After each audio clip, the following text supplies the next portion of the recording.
Ah, Kassa, non, mais on peut plus continuer. Toi, Shalom. Toi, maman, Allô, shalom. Hein?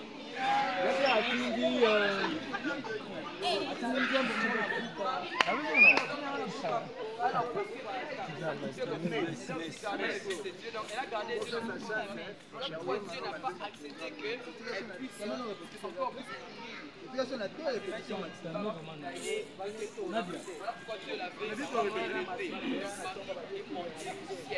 Voilà pourquoi le 15 août de chaque année, nous célébrons la solennité de l'Assomption.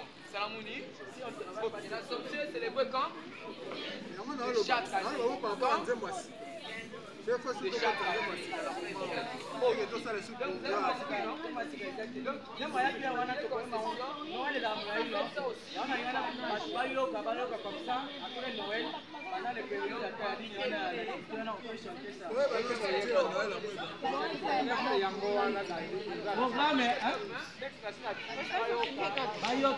ezalaki mokuse.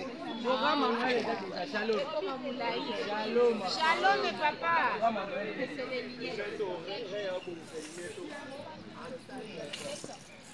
Nasalaki déjà programme à Noël.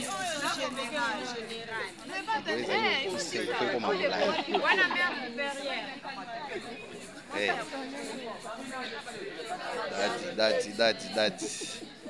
La spiritualité n'exclut pas l'élégance. Asake.